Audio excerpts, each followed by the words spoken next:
मार्गस्य नेतारं भेतारं कर्मभूभृतां ज्ञातारं विश्वतत्त्वानां वंदे तद्गुणलब्धये। अनंतानंद सिद्ध परमविष्टि भगवंतों की, चतुर्विंशति तीर्थंकर भगवंतों की, श्री पार्श्वनाथ भगवान की, वर्तमान शौचनक महावीर भगवान की, समस्त गणधर भगवंतों की, द्वादशांग जिनवाणी माता की, इनकम 9 कोटि मुनिराजों की, आचार्य गुरु विद्यासागर मुनिराज की, आचार्य श्री समय सागर जी महाराज की, चतुर्विद संघ की।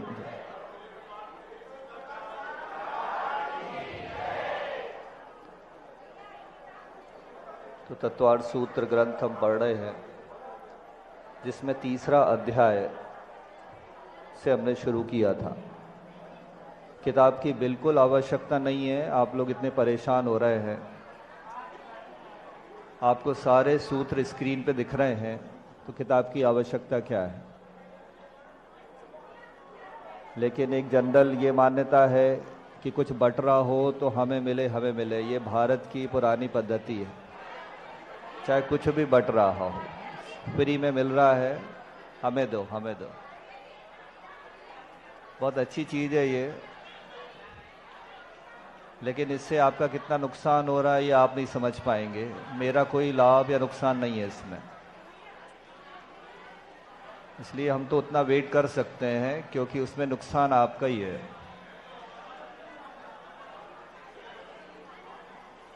कल हमने कहाँ तक पढ़ा था, इसके बारे में थोड़ा सा रिवाइज कर लेते हैं। जैसे कल लोक के 3 भाग, अधोलोक, मध्यलोक और ऊर्ध्वलोक। इसमें भी 2 मान्यताएं हैं लोक की, एक सम चतुरस्र आकार यानी पैरालेपोराइड, और एक है कॉनिकल शेप का। ये 2 तरह की मान्यताएं हैं। इसी तरह त्रसनाड़ी को एक राजू की जो मानते हैं, स्क्वायर शेप की। दूसरा मत है कि वो बेलनाकार भी है। तो इस तरह से ये लोक की दूसरी मान्यता भी है। ये धवला जी षटखंडागम की टीका में लिखा हुआ है, और इसमें दोनों मत दिखाए हैं। इसलिए आचार्य श्री का कहना है कि दोनों मतों का हमें संग्रह करना चाहिए। फिर पहला सूत्र क्या था, जिसमें 7 पृथ्वियां बताई थी। पृथ्वियों के नाम क्या है? रत्न, शर्करा, बालुका, पंख, धूम, तमो, महातमा, प्रभा, भूमयो, घनाम्बु, वाताकश, प्रतिष्ठा, सप्त, धोदह। इसमें जो सप्त अधा लिखा है, इसका मतलब क्या है कि ये 7 पृथ्वियां नीचे हैं। ठीक है।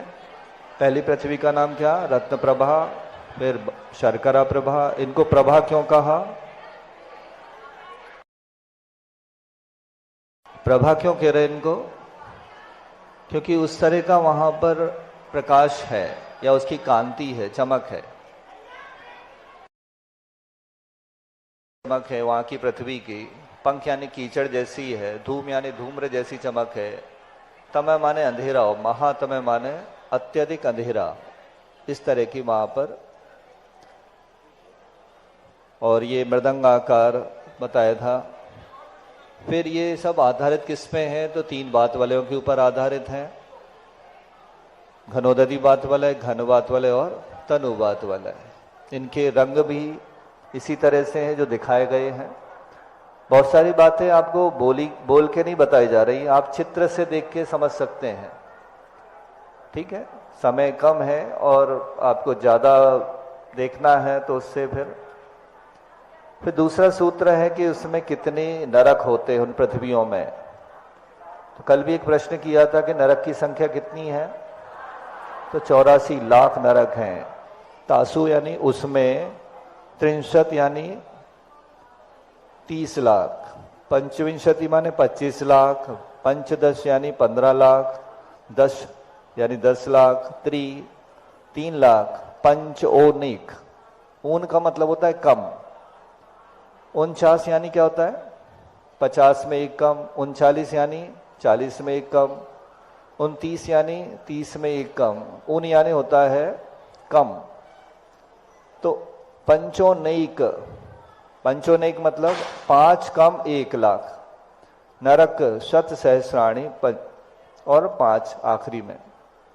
इस तरह से ये 84 लाख नरक, इनको बिल भी कहते हैं सामान्य भाषा में, लेकिन सिद्धांत की भाषा में क्या कहा जाएगा, ये 84 लाख नरक है।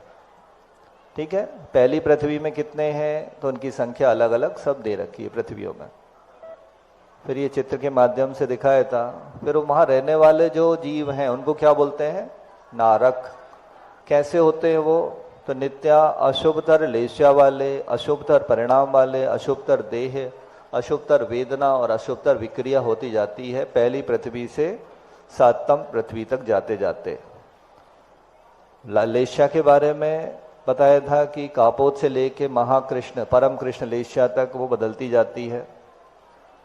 और क्या दुख होते हैं वहां पर, तो परस्परो धीरे दुखा, परस्पर में दुख देते हैं एक दूसरे को। और असुर कुमार जाति के देव, सोचिए आपके देवों को भी वहां पर आनंद आ रहा है। क्या इसमें आनंद आ रहा है, आपस में लड़ाने में। तो यहां भी आप लोग देखते होंगे कि जो लोग दूसरों को लड़ाने भिड़ाने में आनंद लेते हैं वो कहाँ जन्म लेंगे, इसी असुर कुमार जाति के देवों में। पुण्य भी कर रहे हैं तो वो देव बन जाएंगे, लेकिन उनको आनंद किस में आ रहा है, लड़ाने झगड़ने में। तो वो असुर कुमार जाति के देव बन जाएंगे और तीसरे नरक तक जाके नारकियों को आपस में भिड़ाने का कार्य करते हैं और आनंद लेते हैं। ये कौन सा ध्यान कहलाता है, रौद्र ध्यान। रौद्र ध्यान में आनंद आता है और आर्त ध्यान में दुख होता है। क्या रौद्र ध्यान के 4 प्रकार कौन से हैं, हिंसानंदी, मृषानंदी, चौर्यानंदी और विषय संरक्षणानंद। मतलब जिसको झूठ में आनंद आए वो मृषानंद, चोरी में आनंद आए उसको चौर्यानंद, विषय के संरक्षण में आनंद आए विषय संरक्षण। मतलब रौद्र ध्यान में आनंद आएगा, पाप करने में जिसको आनंद आए वो रौद्र ध्यान, और उससे कौन सी गति का बंद होता है, नरक।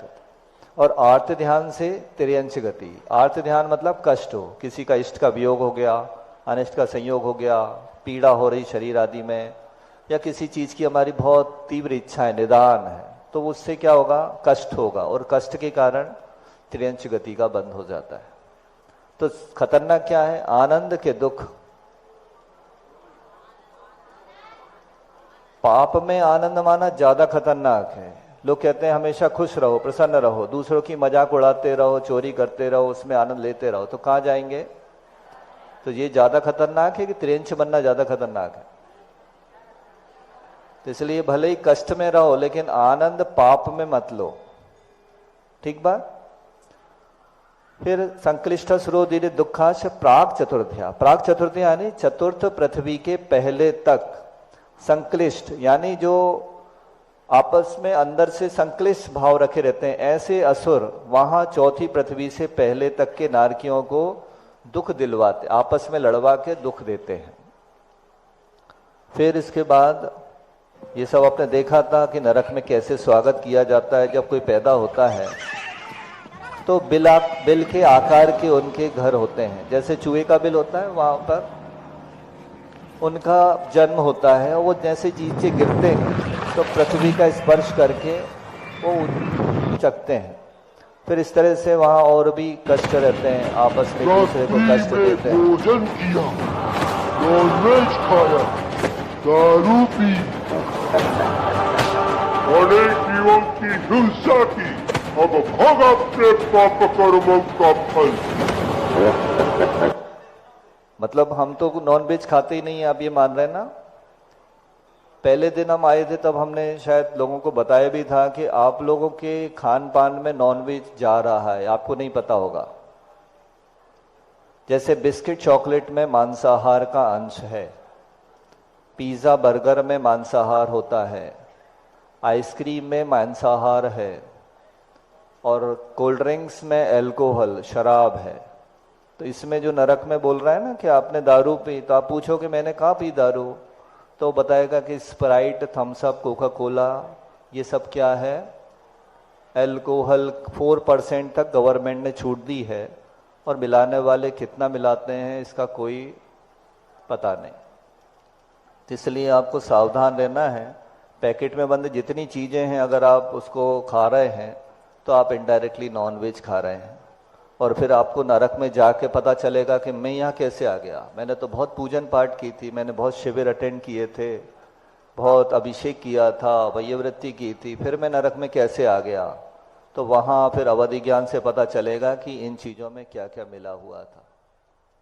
तो अच्छा क्या है, यहीं छोड़ना या वहाँ जाके फिर पता करना? यहीं छोड़ना ज़्यादा अच्छा है, बहुत अच्छा, आप लोग समझदार काफ़ी हैं।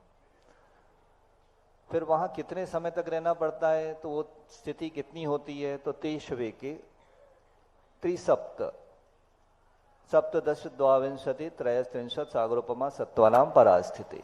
परा माने होता है उत्कृष्ट, स्थिति माने रहने का समय।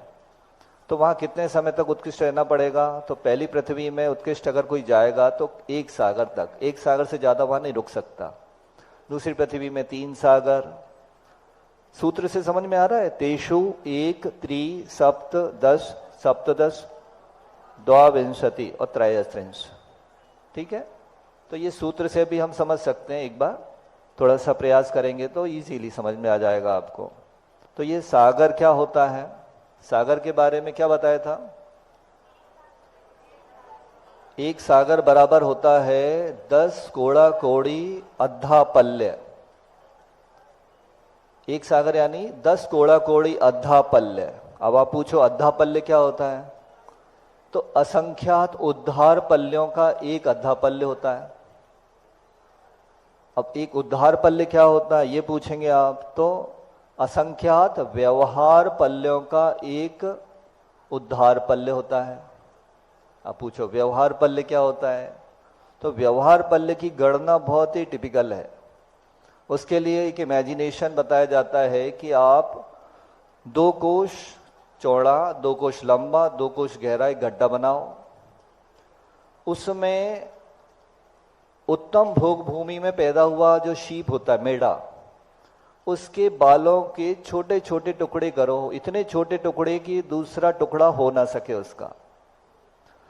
उन टुकड़ों से, बालों से उस गड्ढे को भर दो। गड्ढे का साइज क्या था, 2 कोश बाय 2 कोश बाय 2 कोश, और इतने अच्छे से उसको कंप्रेस कर दो कि उसके ऊपर से चक्रवर्ती की सेना निकल जाए तो दबे ना। समझ गए? 2 कोश बाय 2 कोश बाय 2 कोश का गड्ढा आपने काय से भर दिया? उत्तम भोग भूमि के मेढ़े के। क्यों उत्तम भोग भूमि का क्यों लिया? क्योंकि उसके सॉफ्टेस्ट बाल होते हैं, उससे ज्यादा सॉफ्ट किसी के बाल नहीं होते। उतने छोटे छोटे टुकड़े करो जिससे कि उसका दूसरा टुकड़ा कैंची से भी ना हो सके, और उसको ऐसे भर दो कंप्रेस करके जिससे उसके ऊपर से सेना भी निकल जाए तो दबे ना। अब 100 साल में एक एक बाल को निकालो। कितने बाल भरे उसमें पता है आपको? तो इमेजिन करना है, 100 साल में एक बाल निकालो। जितने साल में वो गड्ढा खाली हो जाए उसको बोलेंगे एक व्यवहार पल्य। क्या बोलेंगे? एक व्यवहार पल्य। अब उसमें असंख्यात का गुणा कर दो तो बन जाएगा उद्धार पल्य। फिर उद्धार पल्य में ये असंख्यात का गुणा करो तो बनेगा अध्यापल्य। तो अध्यापल्य, कितने अध्यापल्य बताए थे? 10 कोड़ा कोड़ी, मतलब करोड़ का करोड़ में गुणा करो तो कोड़ा कोड़ी, और उसमें 10 का गुणा करो तो 10 कोड़ा कोड़ी। अध्यापल्यों का एक सागर होता है। अब आप समझ गए कितने सागर तक पहले इस पृथ्वी में रुकना पड़ सकता है। तो एक सागर का मतलब इनफाइनाइट तो नहीं कहेंगे, लेकिन अनकाउंटेबल तो कह सकते हैं। ठीक है, फिर इसके बाद 3 सागर, 7 सागर, 10 सागर, 17, 22 और 23 ये उत्कृष्ट है। और मिनिमम कितना? तो 10,000 वर्ष। और ये अगले उसमें हम देखेंगे, उसका भी सूत्र आएगा 4थे अध्याय में। तो कुछ लोग ये कहते हैं कि नरक वरक कुछ नहीं होता, हम नहीं मानते कि नरक नाम की कोई चीज है, लेकिन वैज्ञानिकों ने भी इसमें कुछ खोज करके बताई है। तो वो कल हम देख चुके हैं वीडियो। आज हम आगे बढ़ेंगे, नहीं तो समय सीमित है। जब रूस के वैज्ञानिकों फिर मध्य लोक में आ गए। मध्य लोक में क्या है, तो कई सारे द्वीप समुद्र हैं, जिसमें जम्बू द्वीप, लवणो दादय, शुभनामनो द्वीप समुद्रा। द्वीप समुद्र हैं एक दूसरे को घेरे हुए। कैसे हैं वो? वलयाकृतया द्विर्द्विर विष्कंभा, मतलब डबल डबल उनका साइज होता जाएगा द्वीप और समुद्र का, और एक दूसरे को घेरे हुए हैं पूर्व पूर्व परिक्षेपिणों, एक दूसरे को घेरे हुए। और कैसे हैं? वलयाकृतया, वलय मतलब होता है चूड़ी के आकार के। जैसे ये वीडियो आपने देखा था, इसमें कई सारी चीजें और भी दिखाएंगे।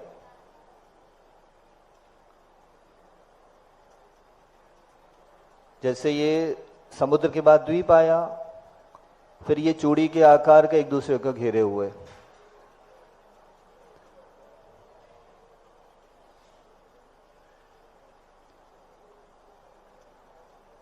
इसमें साउंड बंद है क्या इसका? अब यहां आप देखिए कि आपने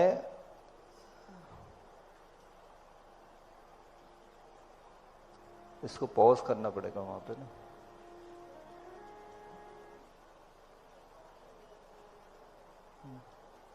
चलो,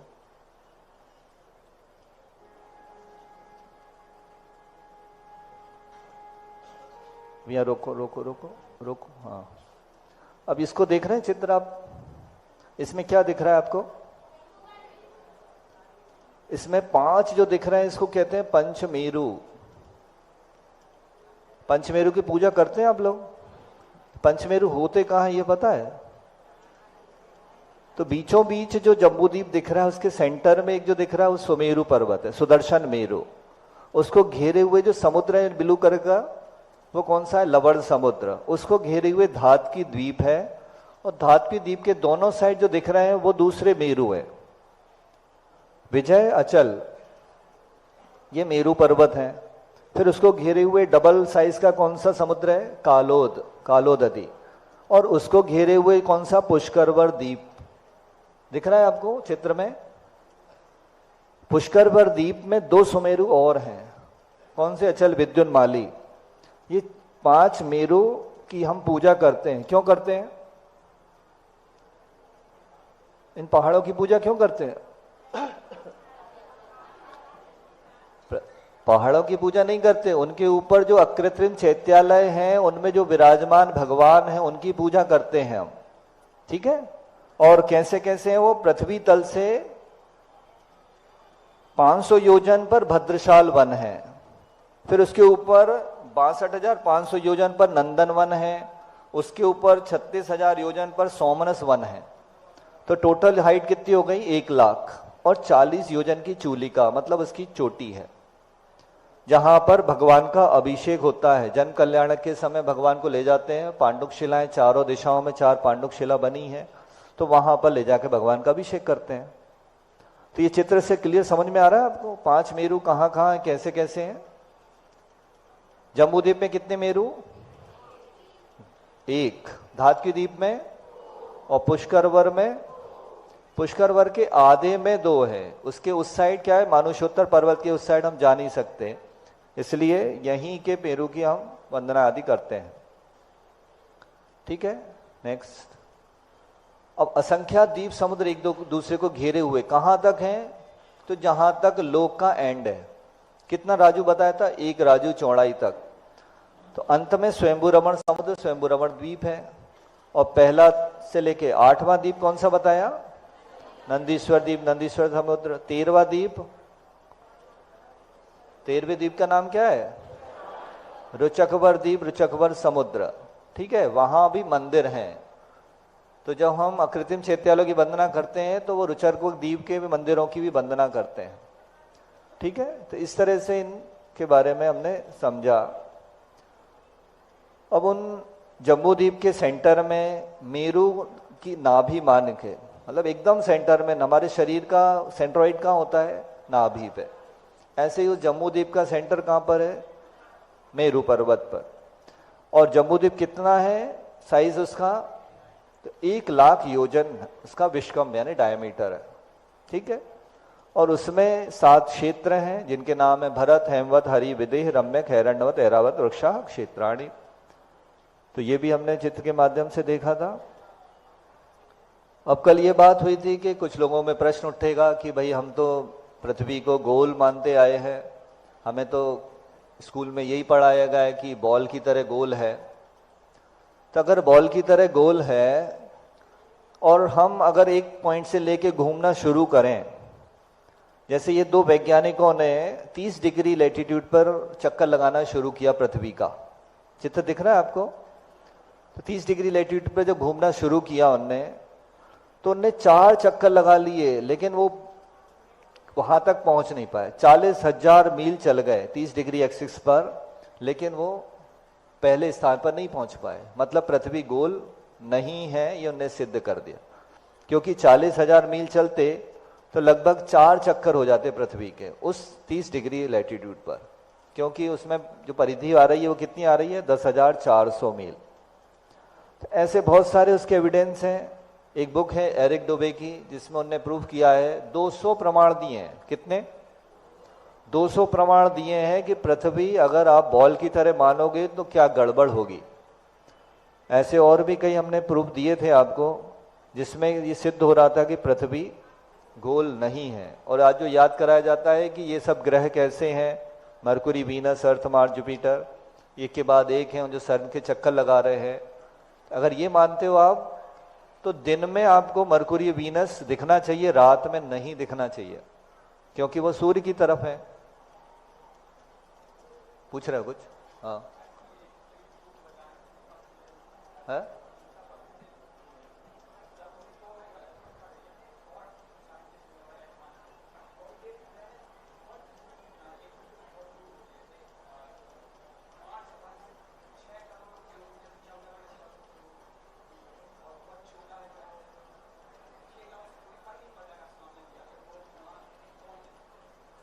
पॉइंट दिखे चाहे कुछ दिखे, लेकिन हम ये पूछ रहे हैं कि सूर्य और पृथ्वी के बीच में है ना वो दोनों, यही याद कराया जाता है ना। अरे दूरी भी तो है उसकी, तो वो तो सभी जानते हैं, उसमें कौन सी बड़ी बात। तो यही हम पूछ रहे हैं कि दिन के समय आपको वीनस दिखेगा, रात में कैसे दिखेगा, क्योंकि वो पीछे है। रात कब होती है? जब हम सूर्य के बैक में आते हैं, पृथ्वी घूम जाती है, यही मानते हो ना आप। तो उस हिसाब से इसको नहीं दिखना चाहिए। अभी मानने वाली बात नहीं है, अभी अपन बाद में चर्चा कर लेंगे इसमें डिटेल से। अभी बात शिविर की कर ले, अपन चर्चा हम कमरे में कर लेंगे। हाँ समझ गए। आप आगम प्रमाण लेके आइए। हाँ शास्त्र में कहाँ लिखा है, आप लेके आइए, फिर बात करेंगे, ठीक है। कहाँ? तो इस तरह से दुनिया में कई सारे लोग हैं जो आज इस चीज को मान्यता देते हैं कि अर्थ फ्लैट है। किसी ने प्रश्न किया था कि गोल तो आप भी बता रहे हैं, क्योंकि जम्बूद्वीप गोल है, लेकिन वो गोल कैसा है? जैसे आपकी रोटी होती है गोल, वैसे ही हम मानते हैं। जम्बूद्वीप को हम कैसा मानते हैं? गोल, चपटा। लेकिन विज्ञान कैसा मानता है? बॉल की तरह। तो बॉल की तरह नहीं है वो ऐसा है फ्लैट। और सूर्य चंद्रमा उसके चक्कर लगाते हैं। अभी जो वीडियो देखा था आपने, 2 सूर्य 2 चंद्रमा देखे थे।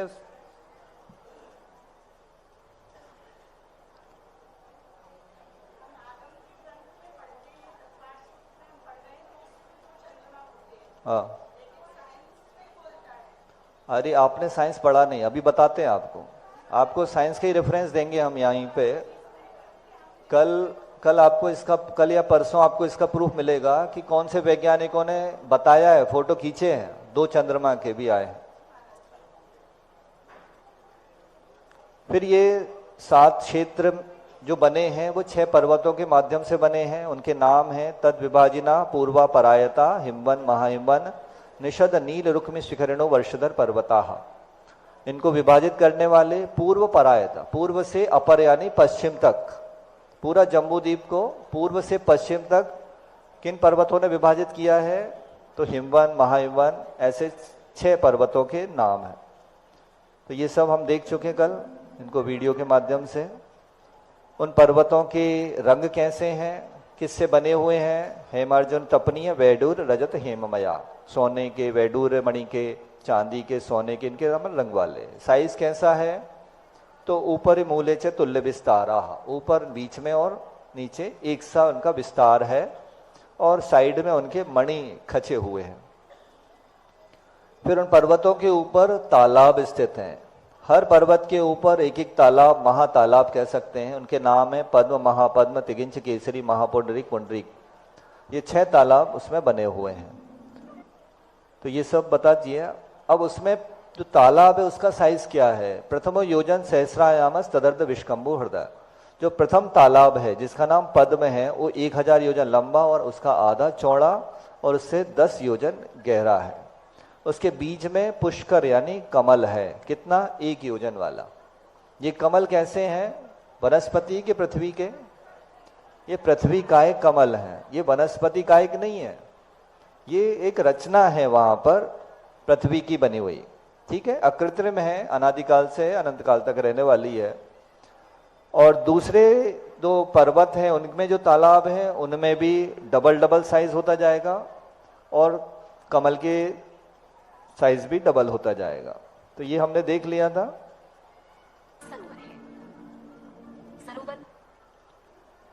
और उन कमलों में जो पृथ्वी काय के उनका उपयोग क्या है?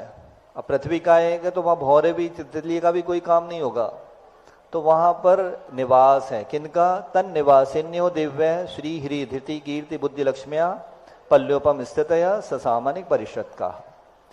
तन निवासिन्यो, वहां निवास करने वाली देवियां, उनके नाम क्या है? श्री ह्री धृति कीर्ति बुद्धि और लक्ष्मी। कितने सरोवर है? सरोवर कितने हैं? पर्वत कितने हैं? और क्षेत्र कितने हैं? 7 क्षेत्र, 6 पर्वत, उस पे 6 सरोवर, उनमें रहने वाली मुख्य देवियां, महादेवियां 6 हैं। पद्म सरोवर पे कौन रहती हैं? श्री देवी। महापद्म में हिरी देवी, दिगिंच में धृति देवी, केसरी में कीर्ति देवी, महापुंडरीक पे बुद्धि देवी और पुंडरीक में लक्ष्मी देवी का निवास है। अब ये इनकी रचना देखिए आप किस तरह से है, उनके कमलों के आकार, और ये इस तरह से इनके भवन उसके अंदर बने हुए। पद्म सरोवर में प्रमुख कमल पर फिर उन तालाबों से नदियां निकली हैं। जैसे कल पूछा था ना कि नर्मदा, सोन और जोहिला कहां से निकली हैं? अमरकंटक के पहाड़ के ऊपर से निकली है।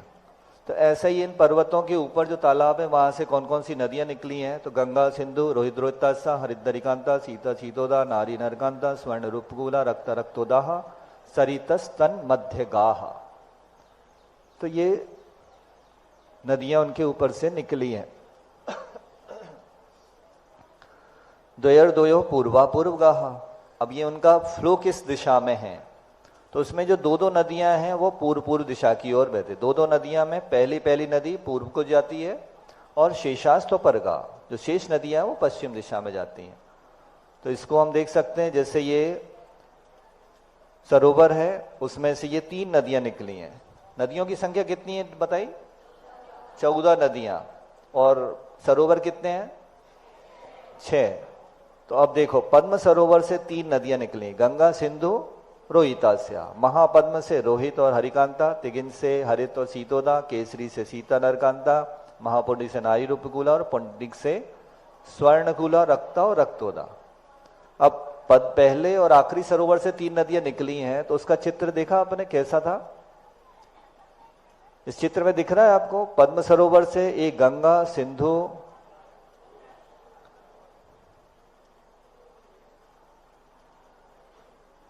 ये 2, एक नदी यहां निकली, एक नदी यहां निकली और एक नदी यहां से ऐसी जा रही है, ठीक है? देखा आपको?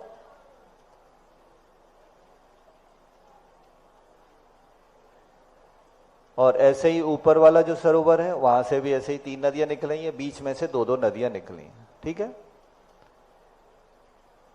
अब नेक्स्ट, अगला उसका।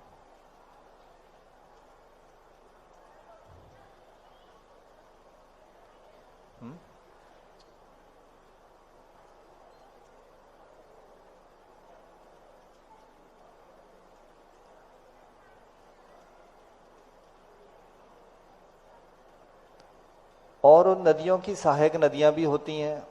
चतुर्दश नदी सहस्र परिवृता गंगा सिंधवा दयो नद्य। गंगा और सिंधु नदियों की 14,000 परिवार नदियां हैं।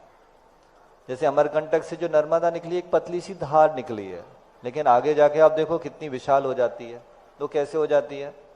तो उसमें सहायक नदियां आके मिलती रहती हैं।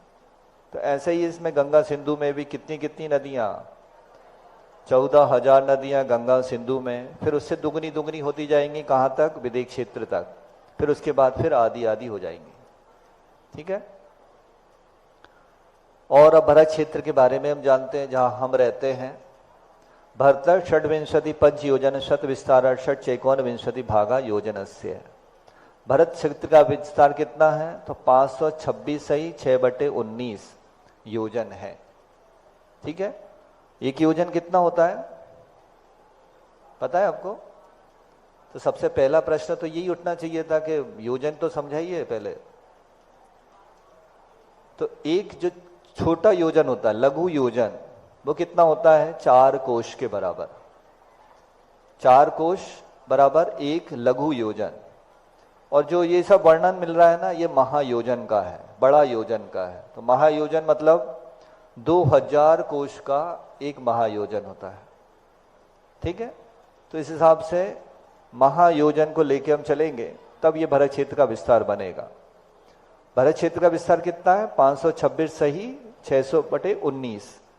और बाकी क्षेत्रों का डबल डबल होता जाएगा। कब तक? तद द्विगुण द्विगुण विस्तारा वर्षधर वर्षा विदेहांता। विदेह क्षेत्र पर्यंत क्षेत्रों का विस्तार भरत क्षेत्र से दूना दूना होता जाएगा। और फिर उसके बाद क्या होगा? उत्तरा दक्षिण तुल्या। उत्तर में कितना होगा? दक्षिण के तुल्य होगा। ठीक है। सिमेट्रिक बोलते हैं ना जिसको। विदेह क्षेत्र के जिस साइड दक्षिण में जैसा के जैसा उत्तर में हो जाएगा। अब ये 526 सही 6/19 कैसे आया? तो मान लो आप मैथमेटिक्स से करते हैं कि x योजन भरत क्षेत्र का विस्तार है। कितना? x। तो उसके बाद दूसरा हिमवान पर्वत का कितना हो जाएगा? 2x। दिख रहा है चित्र में आपको? फिर हेमवत क्षेत्र 4x हो जाएगा, चौगुना हो जाएगा। महाहिमवन 16 गुना, फिर ये इससे दुगना दुगना होता जाएगा। विदेह क्षेत्र कितना हो गया? 64x।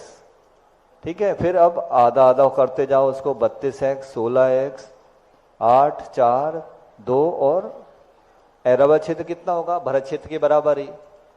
तो इन सबको जोड़ने के बाद कितना होगा? x की वैल्यू आएगी 1,00,000 से डिवाइड कर दो तो 526 सही 6/19। ठीक है। इसका और मैथमेटिक्स बताएंगे बाद में। फिर भरत ऐरावत योर विद्धिरासौ षट सम्याभ्याम उत्सर्पिणीभ्याम। कितने समय तक उसमें काल परिवर्तन आदि होते हैं? जैसे अभी कौन सा काल चल रहा है आपके यहाँ? पंचम काल किसका? उत्सर्पणी का अवसर्पणी का? अवसर्पणी का पंचम काल चल रहा है। तो भरत और ऐरावत क्षेत्र में काल का परिवर्तन चलता है, बाकी क्षेत्रों में फिक्स रहता है, बदलता नहीं है। और उत्सर्पणी काल कितना होता है? तो 10 गोड़ा कोटि सागर का। अवसर्पणी काल भी 10 गोड़ा कोटि सागर का होता है। उत्सर्पणी मतलब वृद्धि होगी, इसमें सब बढ़ेगा। क्या क्या बढ़ेगा? शरीर की ऊंचाई बढ़ेगी, आयु बढ़ेगी, बुद्धि बढ़ेगी, सब बढ़ेगी। और अवसर्पणी काल में क्या होगा? सब घटता जाएगा। शरीर की ऊंचाई घटेगी, आयु घटेगी, बुद्धि घटेगी। तो पहले के लोग ज्यादा बुद्धिमान थे कि आज के? चलो समझ। तो इसको एक कल्पकाल बोलते हैं। एक उत्सर्पणी और एक अवसर्पणी, इनको मिला के एक कल्पकाल होता है 20 गोटा कोटि सागर का। काल चक्र कैसा होता है? तो पहला काल जैसे अवसर्पणी का देखो, जैसे घड़ी होती है ना हमारे, लगभग वैसे ही होता है। तो पहला काल का नाम है सुषम सुषमा काल। इसमें सुख ही सुख होता है, इसका काल भी बड़ा होता है। फिर उससे कम होता है दुष्मा सुषमा काल, तीसरा सुषमा दुष्मा, चौथा दुष्मा सुषमा। इसमें तीर्थंकर आदि पैदा होते हैं। और पंचम काल जो दुष्मा है अभी चल रहा है। आप लोग सब सुख चाहते हैं ना? काल कौन सा चल रहा है? और दुखमा। अब कैसे मिल सकता है? तो दुखमा काल में सुख मिलना बहुत कठिन है, इसलिए उम्मीद करना। और इसके बाद का जो काल आने वाला है उसका नाम है दुष्मा दुषामा। प्राकृत में दुख बन जाता है, संस्कृत में दुष बनता है, दुष्मा। तो ये दुष्मा काल और दुष्मा यानी दुखमा अगले काल आएगा वो और दुखी दुख से भरा होगा। फिर इसके बाद चालू होगा उत्सर्पणी काल। उत्सर्पणी काल जस्ट रिवर्स होता जाएगा। उत्सर्पणी का पहला काल दुष्मा, दूसरा काल दुष्मा, तीसरा दुष्यम सुषमा। यहां पर चक्रवर्ती, तीर्थंकर, महापुरुष आदि पैदा होंगे। फिर चौथा सुषम दुष्मा, इसमें भोग भूमि होगी, जगन्न भोग भूमि। फिर दुष्मा काल में मध्यम भोग भूमि। और इसका छठा काल जब आएगा उत्सर्पणी का, तो सुषम सुषमा, सुखी सुख होगा, उत्तम भोग भूमि का काल रहे। तो ये काल परिवर्तन। उसके बाद फिर अवसर्पणी आ जाएगा। इस तरह से ये काल चक्र घूमता रहता है और हम लोग इसको भुगतते रहते हैं। इससे अलग होना है तो फिर कल्याण का रास्ता अपनाओ। कितना काल होता है इन सब कालों? सुषम 4 कोटा कोटि, सुषम 3 कोटा कोटि, सुषम दुष्मा 2 कोटा कोटि और दुष्म सुषमा 42,000 वर्ष कम 1 कोटा कोटि सागर का होता है। इसमें तीर्थंकर आदि पैदा हुए थे ना। फिर अभी जो पंचम काल है वो कितने समय का है? तो 21,000 वर्ष का। फिर दुखमा जो काल आएगा वो भी 21,000 वर्ष का। इस तरह से टोटल उत्सर्पणी अवसर्पणी कितने का हो गया? 10 कोटा कोटि सागर का। शरीर की ऊंचाई पहले काल में 6,000 धनुष, मिनिमम 4,000। दूसरे काल में 4,000 धनुष, फिर 2,000, फिर 500 धनुष। आप पूछेंगे कि बाहुबली भगवान की हाइट कितनी थी? वो किस काल में पैदा हुए थे? चतुर्थ काल के शुरू में कि तीसरे काल के एंड में? और उनके पिताजी की हाइट 500 धनुष। तो ऐसा क्यों हुआ? तो ये कई अवसर्पणी कालों के बाद एक हुंडावसर्पणी काल आता है जिसमें कुछ एक्सेप्शनल केसेस होते हैं। इसमें मैक्सिमम कितनी बताई? 500 धनुष बताई, लेकिन एक्सेप्शन हो जाएंगे कि 525 धनुष का। आज भी आप देखते हैं ना, पिताजी से बड़ा लंबा बेटे की हाइट हो गई। तो आप तो कह रहे थे अवसर्पणी काल में हाइट घटेगी, तो घटेगी, लेकिन एक्सेप्शंस भी रहेंगे कुछ। ठीक है। फिर इसके बाद अभी जो पंचम काल चल रहा है इसमें मैक्सिमम कितनी हाइट होगी? 7 हाथ, और छठे काल में 3.5 हाथ। इसी तरह मिनिमम इसकी हाइट भी बताई है, कम होते होते 7 हाथ से 3.5 हाथ हो जाएगी पंचम काल के एंड तक। और अंत में जब छठा काल खत्म होगा तब 1 हाथ तक हाइट आ जाएगी। आयु, उत्कृष्ट आयु कितनी? 3 पल्ले शुरू में, पहले काल के। पहला काल एंड होते होते 2 पल्ले आयु हो जाएगी। फिर दूसरे काल में 2 पल से 1 पल आ जाएगी। फिर 1 पल से 1 पूर्व कोटि तीसरे काल में। चौथे काल में 1 पूर्व कोटि से 120 वर्ष। महावीर भगवान की कितनी आयु थी? हा? तो ये कितनी है? 120 मिनिमम, उससे भी कम हो गई। तो ये भी एक्सेप्शन है। और पंचम काल में 120 मिनिमम और एंड होते होते 20 वर्ष। अभी कितनी आ रही है? 60 के आसपास हो रही, 65। और छठे काल में मैक्सिमम आयु 20 होगी और घटते घटते एंड में 16 वर्ष बचेगी। तो इस तरह से ये काल का परिवर्तन हमने देखा। ये कहाँ होता है? भरत क्षेत्र में और ऐरावत क्षेत्र में ही होता है। बाकी में कैसा होता है वो बताते हैं। ताभ्याम अपरा भूमयो अवस्थिता। भरत ऐरावत के सिवा बाकी सब भूमियों में अवस्थित है, फिक्स है। कैसा फिक्स है? तो देवकुरु, उत्तर कुरु जो विदिक क्षेत्र में है वहां उत्तम भोगभूमि रहेगी। जैसा सुषम काल था वैसा रहेगा। हरि और रम्य क्षेत्र में सुषम काल, मध्य भोगभूमि। हेमवत हिरण्यवत में सुषम दुष्मन काल, जगन्न भोगभूमि। विदिक क्षेत्र में कैसा होगा? तो जैसे हमारे यहाँ चतुर्थ काल था, दुष्म सुषमा काल की व्यवस्था। फिर कुभोग भूमि जो अंतर द्वीपज होते हैं, समुद्रों के बीच में जो द्वीप होते हैं उनमें कुछ त्रियंश और मनुष्य ऐसे रहते हैं जो कुभोग भूमि के कहलाते हैं। उनकी स्थिति क्या रहेगी? तो सुषम दुषम जैसा रहेगा। और मानुषोत्तर पर्वत से स्वयंप्रभ पर्वत तक असंख्या द्वीप समुद्र में सुषम दुषम काल रहेगा। और अंत का जो आधा बाहर का जो स्वयंभू रमण द्वीप और स्वयंभू समझ से बाद दुष्यम काल रहेगा, पंचम काल जैसा। अभी वहां भी पंचम गुणस्थानवर्ती जीव पाए जा रहे हैं अभी भी, जैसे यहां पर भी है ना पंचम गुणस्थानवर्ती, त्रियंच आदि, मनुष्य आदि, वैसे वहां पर भी। और देवगति में उत्तम भोगभूमि सुषम सुषम और नरक गति में दुष्यम दुष्यम। और भरत ऐरावत क्षेत्र में जो मिलेच्छ खंड हैं, भरत क्षेत्र और ऐरावत क्षेत्र के 6 खंड बन जाते हैं नदियों पर्वतों से। इसमें एक आर्य खंड होता है और 5 मिलेच्छ खंड होते हैं। तो मिलेच्छ खंडों में कैसा रहेगा? तो दुष्यम सुषमा की आदि से अंत तक हानि वृद्धि रहेगी। फिर अभी जो आपने बताया कि देवकुरु उत्तर कुरु, ये क्या होते हैं? तो विदेश क्षेत्र के जो मेरू पर्वत के आसपास का क्षेत्र है, वहां उत्तम भोग भूमि रहती है, उनको देवकुरु उत्तर कुरु कहते हैं। वहां क्या कैसी व्यवस्था है? तो एक द्वित्रिपल्योपम स्थित हेमवत खारी वर्षक दैव कुरुवा कहा। ये सब चित्र के माध्यम से टेबल से आपने देख लिया कि हेमवत क्षेत्र में 1 पल्य, हरि में 2 पल्य और देवकुरु में 3 पल्य की आयु रहती है। और दक्षिण में उसकी उत्तर जैसी व्यवस्था बनेगी। विदेश क्षेत्र में कैसी है? तो संख्येय कालाह, संख्यात वर्ष की आयु वाले मनुष्य होते हैं। अब किसी से पूछा कि ऐसा ऐसा होता है 500 धनुष, इतनी हाइट हो सकती है किसी की? आपको विश्वास है इस चीज पे?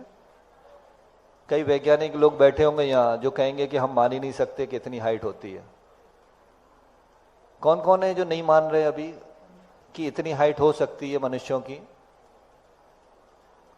सब मान रहे हैं, सब लोग समय दृष्टि हैं। अच्छा चलो, उनके लिए बताते हैं कि ये स्केलेटन खुदाई में मिले हैं। चित्र देखो, अब इससे समझ में आ रहा है कितने धनुष की हाइट है इस मनुष्य की जिसका स्केलेटन मिला है ये। और एक नहीं मिला, ऐसे और जगह खुदाई हुई। देखिए ये पास में एक मनुष्य खड़ा है, उसकी साइज और इसके स्केलेटन की कंकाल की साइज देखो। तो ये किस काल की मनुष्यों की हाइट है? चौथे काल के मनुष्यों की हाइट दिख रही है, नहीं दिख रही आपको? ये देखिए, अब ये देखो मनुष्य उसकी खोपड़ी के अंदर है। कितनी बड़ी खोपड़ी है कि मनुष्य उसके अंदर दिख रहा है। ये सब आज के वैज्ञानिक लोग कम देखते हैं। दिख रहा है आपको? ऐसे ये न्यूज़पेपर में भी आते हैं, कितने बड़े बड़े स्कल मिले हैं। अकेले मनुष्यों में ही होती थी हाइट की तिरंचों की भी होती होगी? तो उसका क्या प्रूफ है? तो ये देखो मैमथ दिख रहा है आपको? ये हाथी का साइज था उस समय का, मनुष्य से कितना गुना। और छिपकली, गिरगिट छिपकली आज जितना साइज है उतना साइज होता था पहले, जिसको आजकल डायनासोर बुलाते हैं आप लोग। फिर सांप का देखिए, एनाकोंडा। तो ये सांपों के तिरंचों के साइज भी उसी प्रोपोर्शन में होते थे जितना कि मनुष्य होता था। फिर एक खुदाई में जैसे टर्की, एक पक्षी है जिसकी हड्डी मिली। आज के टर्की की हड्डी का साइज और उस समय की खुदाई की टर्की का साइज देखिए। ये सब नेट पे मिल जाएगा आपको। इस तरह की भी न्यूज आई है कि ऐसे भी मेंढक होते थे जो डायनासोर को खा जाते थे। समझ रहे हैं आप? डायनासोर को खा जाए इतने बड़े मेंढक हुआ करते थे, ये क्लेम किया साइंटिस्ट ने। तो इसका मतलब ये हमारे शास्त्रों में जो बातें लिखी हैं कि कितनी हाइट होती थी, ये सही है गलत है? बहुत अच्छा। अब और भरत क्षेत्र के बारे में कितना साइज बताया था कि भरतस्य विष्कंभो जम्मू दीपस्य नवति शतभागः। एक तो बताया था 526 सही 6/19। तो ये कैसे निकला था? तो उसको देखने के लिए हमने बताया था कि x 2x 4x double double करते जाओ। कहां तक करो? विदेश क्षेत्र तक। फिर उसके बाद फिर आधा आधा करते जाओ। ठीक है, इन सबको जोड़ोगे तो कितना बनना चाहिए? 1,00,000 योजन का जम्बूद्वीप है, तो 1,00,000 के बराबर रख दो इसको। तो उसको जोड़ोगे तो कितना? 190 सही, 190 एक्स हो गया। इन सारे एक्स को जोड़ोगे तो, और किसके बराबर रखना है? 1 लाख के बराबर। तो x की वैल्यू कितनी आएगी? 526 सही 6/19 आ गई। तो ये प्रूफ हो गया। आपने जो पहले सूत्र पढ़ा था कि 526 सही 6/19 आएगा, तो कैसे आएगा ये समझ में आ गया मैथमेटिक्स से? नहीं, मैथमेटिक्स कम आती है तो फिर अलग बात है। फिर बाकी ये जम्बूद्वीप की बात हुई। अब दूसरा खंड का नाम है, क्या नाम है?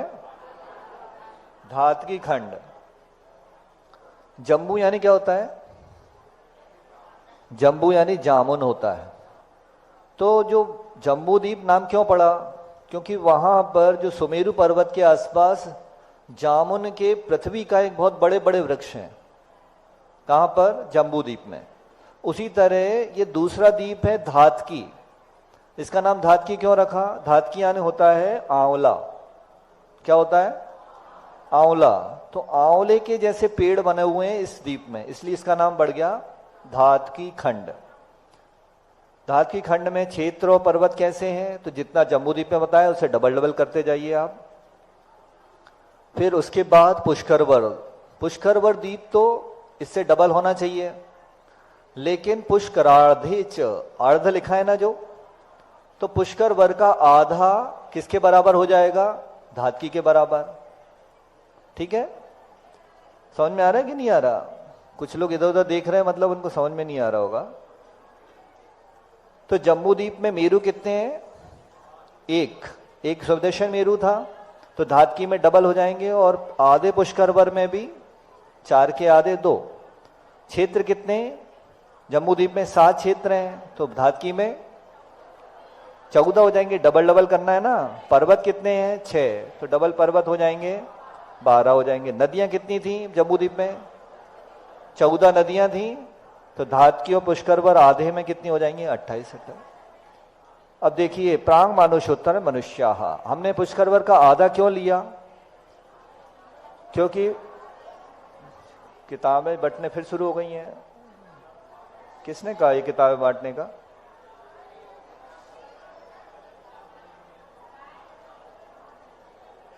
जो बांट रहा है उसको कितने अंतराय कर्म, ज्ञानावरणी कर्म का आश्रव हो रहा होगा। और जो लोग खड़े होकर कह रहे हमें दो, उनको भी आश्रव होगा ज्ञानावरणी कर्म का। आप पढ़ लो, लेकिन उससे आपको लाभ नहीं मिलेगा। ज्ञानावरणी कर्म बहुत खतरनाक होता है। इसके बारे में अभी 3-4 दिन बाद और विस्तार से बताएंगे। 6ठा अध्याय जब हम पढ़ेंगे ना। तो क्या बता रहे थे? प्रांग मनुष्योत्तर मनुष्याः। ऐसा क्यों कहा कि हम मनुष्य? पुष्करवर का आधा, क्योंकि ये देख रहे हैं आप चित्र में 1 लाख योजन का जम्बूद्वीप, फिर लबड़ समुद्र कितना है? 2 लाख, फिर धातकी द्वीप 4 लाख, काल समुद्र 8 लाख, और पुष्करवर कितना होगा? उससे डबल, कितना? 16। उस पुष्करवर के बीचों बीच एक पर्वत श्रृंखला है जिसका नाम है मानुषोत्तर पर्वत। ठीक है, तो पूरा कितना हो गया? यहां से 16 का आधा 8। तो यहां से लेके दूसरे एंड तक, मानुषोत्तर पर्वत के एंड तक कितना साइज होगा? तो ये 45 लाख योजन बन जाएगा। ऐड कर लो आप, 8 + 8 + 4 + 2 + 1 + 2 + 4 + 8 + 8, तो ये कितना हो गया? 45 लाख योजन। इसके बाहर मनुष्य नहीं जा सकते, इसलिए इस क्षेत्र को बोलते हैं मानुष लोक। क्या बोलते हैं? मानुष लोक। और इस पर्वत को बोलते हैं मानुषोत्तर पर्वत, क्योंकि इसके उत्तर में मनुष्य नहीं जा सकता, इसके अंदर ही मनुष्य होते हैं। ठीक है, तो सिद्धशिला का साइज कितना होगा पता है आपको? क्योंकि मनुष्य ही सिद्ध बनेंगे, तो इतने ही क्षेत्र से सिद्ध बनेंगे, तो सिद्धालय भी कितना होगा? 45 लाख योजन का। ठीक है, समझ में आ गया? ये क्लियर हो गया आपको 45 लाख योजन कैसे बना? ठीक है, नेक्स्ट।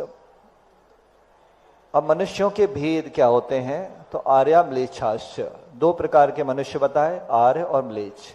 आर्य मतलब जो धर्म को पालन करते हैं, धर्म को मानते हैं और धार्मिकों के साथ रहते हैं, उनको कहते हैं आर्य। और म्लेच्छ जो धर्म कर्म कुछ नहीं जानते, उनको कहते हैं म्लेच्छ। जैसे हमारी माताएं कहती थी, नहा लो धो लो मंदिर हुआ, म्लेच्छन जैसे मत घूमो। मतलब जो मंदिर नहीं जा रहा, नहा धो नहीं रहा, मतलब वो कैसा है? म्लेच्छ है। म्लेच्छों में धर्म नाम की कोई चीज नहीं होती। फिर आर्य के और भी भेद हैं, क्षेत्रार्य, कर्मार्य, चारित्रार्य, दर्शनार्य और जात्यार्य। क्षेत्र की अपेक्षा जो आर्य क्षेत्र में पैदा हुए उनको क्षेत्रार्य बोलेंगे, जो म्लेच्छ खंड में पैदा हुए उनको म्लेच्छ बोलेंगे। कर्म जिनके म्लेच्छ कर्म हैं, जो गंदे गंदे काम कर रहे हैं उनको म्लेच्छ बोलेंगे, और जो अच्छे कर्म कर रहे हैं उनको कर्मार्य बोलेंगे। जिनका चारित्र अच्छा है उनको चारित्रार्य बोलेंगे, चारित्र खराब है उनको म्लेच्छ बोलेंगे। जिनका श्रद्धान है देवशाल गुरु के प्रति उनको दर्शनार्य बोला जाता है, और जिनका श्रद्धा नहीं है, जो अन्य जाति के लोग हैं उनको श्रद्धा नहीं है देवशाल गुरु पे, उनको म्लेच्छ कहेंगे। और ऐसी जाति, किस जाति में पैदा हुए, अगर आर्य जाति में धार्मिकों के बीच में पैदा हुए तो जात्यार्य, नहीं तो म्लेच्छ। फिर म्लेच्छ भी दो प्रकार के होते हैं, जो अंतर्द्वीपज, लवण समुद्र के बीच में कई सारे अंतर्द्वीप हैं, वहां पर कुछ मनुष्य पैदा होते हैं जिनका टेढ़ा आड़ा शरीर होता है, कभी किसी घोड़े का मुख, कभी खरगोश का मुख वाले होते हैं। आपने कार्टून पिक्चर देखे हैं कई सारे, उसमें ऐसा होता है कि मनुष्य का शरीर और मुंह किसका है, जानवर का है। तो ये सब म्लेच्छ खंड में अंतर्द्वीपज कुभोग भूमि जाति के मनुष्य और त्रियंश हुआ करते हैं। ये इमेजिनेशन नहीं है, ये हकीकत है। ऐसी कर्म भूमि में जो म्लेच्छ खंड है वहां पैदा होने वाले म्लेच्छ अलग होते हैं, और जो शक, यवन, पुलिंद, जो शिकारवादी करते हैं, आदिवासी भील बन के रहते हैं, वो भी म्लेच्छ कहलाते हैं। लेकिन वो कौन से म्लेच्छ हैं, आर्यखंड में पैदा होने वाले म्लेच्छ। तो इस तरह से मनुष्यों के और भी भेद हैं, लेकिन हम इतने ही देखते हैं। फिर इसमें जो उत्तम भोग भूमि हमने बताया था, देव कुरु, उत्तर कुरु, भरत, ऐरावत, विदेहा, कर्म भूमि, नत्त, देव कुरु, उत्तर कुरुभ्या। देवकुरु और उत्तर कुरु के सिवा भरत, ऐरावत और विदेश, यहां सब कर्म भूमियां हैं। कर्म भूमि मतलब जहां पर षट कर्म किए जाते हैं, एक परिभाषा। दूसरी, जहां कर्मों का नाश किया जा सकता है, मोक्ष प्राप्त कर दिया जा सकता है, उसको बोलते हैं कर्म भूमि, ये भी परिभाषा मिलती है।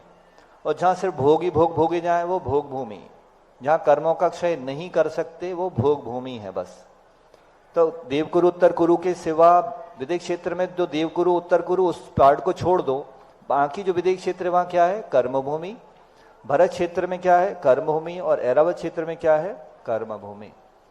तो ये तीन जगह कर्म भूमियां है, और बाकी सब जगह क्या है, भोग भूमियां। नस्थिति परावरे त्रिपल्योपमांतर मुहूर्ते। उत्कृष्ट आयु कितनी होगी मनुष्यों की, तो बताया था 3 पल्य। मिनिमम कितनी होगी, तो अंतर मुहूर्त। गर्भ में आया बच्चा, खत्म हो गया अंतर मुहूर्त के अंदर, तो ये उसका मनुष्य जाति का कम से कम आयु हो गई। त्रियंशों में कितनी होगी, तो सेम, त्रियंग योनि जानांच, वैसी होगी 3 पल उत्कृष्ट और अंतर मुहूर्त। फिर उसमें भी जलचर जीव है, उनकी पूर्वकोटि, जो परिसिर्प है, नेवला वगैरह, उनकी 9 पूर्वांग हो सकती है। ये कहां पर होती है आयु, ये यहाँ जम्बूद्वीप या भरत क्षेत्र में नहीं हो सकती, ये कहाँ होगी, स्वयंभू रमण समुद्र या शंभू रमण द्वीप में होगी। इतनी उत्कृष्ट आयु, और कम से कम कितनी होगी, अंतर्मुहूर्त। उरग सर्प वगैरह इनकी 42,000 वर्ष, पक्षियों की 72,000 वर्ष, चतुष्पद चौपाए उनकी 3 पल्ले।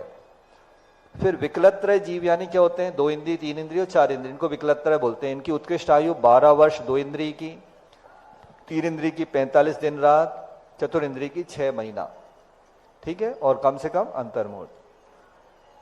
फिर एकेंद्रीय में भी पृथ्वी, जल, अग्नि, वायु, वनस्पति होती है। तो 2 तरह की पृथ्वी होती है, खर पृथ्वी और शुद्ध पृथ्वी। खर की 22,000 वर्ष और शुद्ध पृथ्वी की 12,000 वर्ष। जल काय की 7,000, अग्नि काय की 3 दिन रात।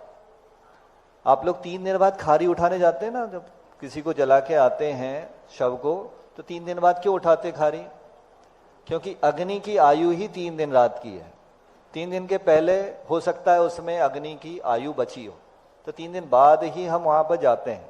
अग्नि कायिक जीव की उत्कृष्ट आयु 3 दिन रात, वायु कायिक की 3,000 वर्ष और वनस्पति कायिक की 10,000 वर्ष मैक्सिमम आयु है, और कम से कम अंतर्मुहूर्त। इसी तरह नित्य निगोद, सूक्ष्म बादर और सूक्ष्म पृथ्वी, जल, अग्नि, वायु, इनके भी अंतर्मुहूर्त। तो इस तरह से ये 3रा अध्याय कंप्लीट हुआ। उमा स्वामी महाराज की जय। अब इसमें किसी के प्रश्न ये हो सकते हैं कि डार्विन की जो इवोल्यूशन थ्योरी है कि हम अमीबा से चलते चलते मनुष्य बने, बंदर बने, फिर मनुष्य बने, ये कई वैज्ञानिकों ने मान रखा है, लेकिन ये हाइपोथेसिस है और प्रूफ नहीं है।